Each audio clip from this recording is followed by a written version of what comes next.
Hello my dear students, welcome back to Learn Eco with Fun. In this video, we will discuss about the comparative development of India and its neighbor. So it is the last chapter of Indian economics and this is the most important chapter because it contains 6 marks questions. 6 marks. Okay, so on that basis it is a very important chapter because if you will study only one chapter and you will be able to give the answer up to 4 marks. Is it clear? So that's why I am telling you that this is the most important chapter and you should solve all the question. I would like to tell you not only the objective but the subjective question may be asked from these chapters. Okay, so I am going to start let us start this chapter, that is the comparative development of India and its neighbors. So first of all, before starting this chapter, I want to explain what is development. So development is a process in which not only we fulfill our not only the per capita income increases but also the health facilities, education, banking system, infrastructure, social development, everywhere you will get some upliftment or all these things will increase, then it is known as the development. So development is the most important term in the economics because growth is not sufficient for the upliftment of any country. Now come to the topic developmental path. So what is the developmental part? So as we know that India, Pakistan and China have many similarities in their developmental strategy. Okay, so all the three nations have started towards their developmental path at the same time. So why we say that all the three nations started their developmental path at the same time? Because if we go through the data, we find that India and Pakistan became independent in the year 1947.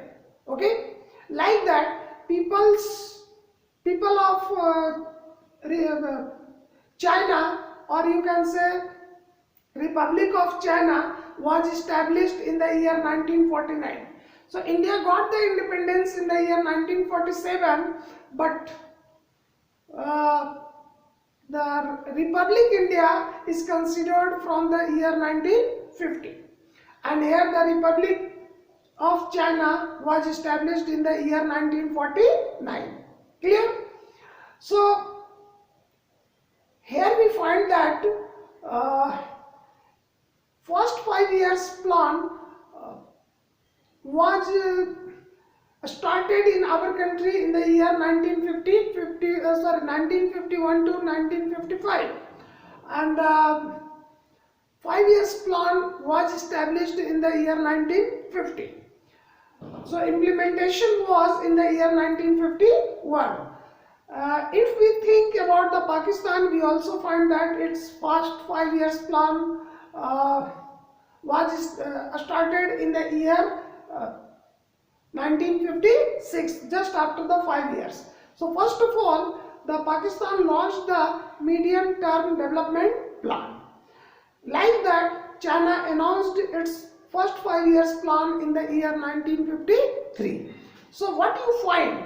We find that India started the developmental goals in the year 1951, China from the 1956, Pakistan from 1956 and China from 1953.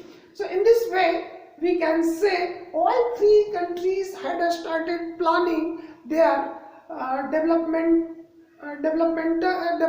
strategy strategy in the similar way. Now come to the topic, that is the development path of China.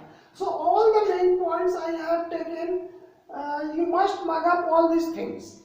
So here I have started, the economy of China was agrarian in nature. Agrarian in nature means what? Most China's economy was also based on agriculture. Okay, that's why here I had told you that the economy of China was agrarian in nature. But the great leap forward, the great leap forward, that is known as GLF campaign, was started or initiated in the China. Initiated in the year 1958 in China, and its main aim was what? To change the agrarian economy into the economic and social. Okay, in other words, we can say that through the industrialization, the economy on a massive scale must be changed in the form of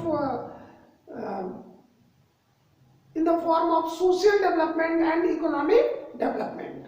Is it clear? So we can say that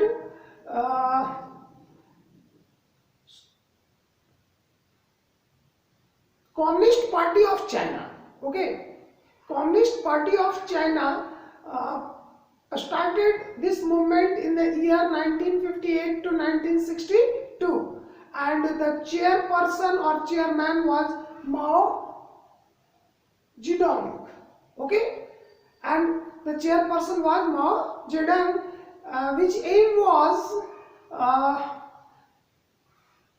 transform the country from the agrarian economy to socialist economy. As a result, the drastic decline occurred in food,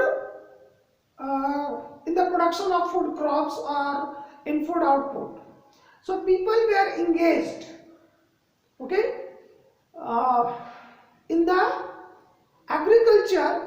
This started to shift from agriculture to industries because people were encouraged to set up industry in their backyards. So here I have already written that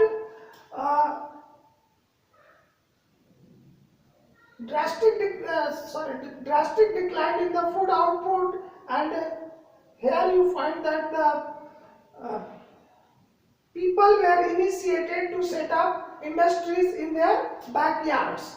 Okay, so here the farms population means how many people were engaged. So according to the data, in the year 1958 there were 26,000 communes that covered almost all the farm population. So here I have taken farm population was nearly 26,000. So it indicates that communes was the head of that country, and most of the farms was covered by all these peoples. Clear? However, you can say that the Great Leap Forward, okay, campaign was faced with the problem of a severe drought that killed about 30 million people. Okay, and due to that, the campaign which was running, it went to setbacks. A number of Russian peoples also had come to industrialize the China, and the people started to raise their voice against these Chinese people. As a result, the China started to send back these Russian people. As a result, a conflict started between the China and Russia. Okay, but if we come in the second phase, The fast industrial growth in the China can be tracked back to reforms of 1978. Okay, and that's why I have given a star marks here. The fast industrial growth had already started, but it was not so effective. Okay, so the fast industrial growth in the China can be tracked back to the reforms of 1978. So 1978 has three stages. Okay, so first stage, reforms were initiated in the agriculture, in the foreign trade and investment. Okay, as a result, commune lands were divided into a small plots which were allocated to individual household. So it indicates that the land which was in the hand of the commune, now it is given, it is allocated to an individual household. So it directly affects the economy. They were allowed to keep all income after paying tax. So here the people who were landless, or the people who had very small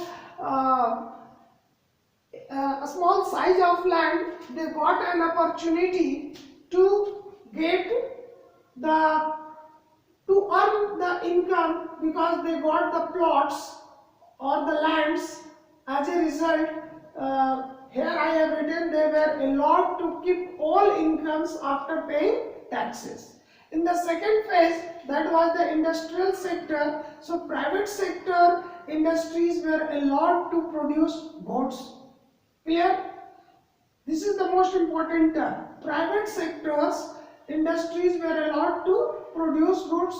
Government-owned enterprises, okay, that is known as state-owned enterprises, were made to face competition. Okay, so the competition started between the private sectors and the government sectors. So goods were sold on dual price. Dual means double price system. First, fixed quantities will be sold at the price which is fixed by the government.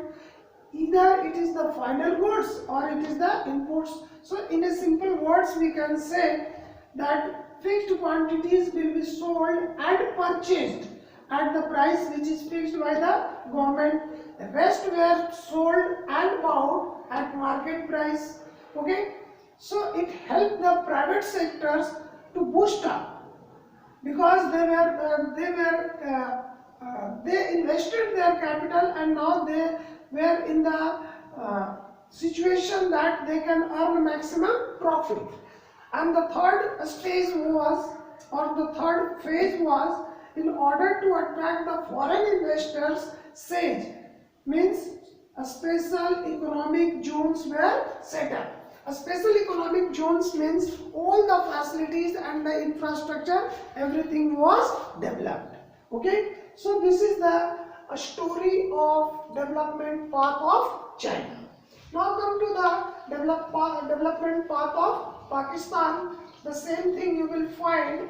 Okay, so in the next video I am going to discuss all these things. Thank you.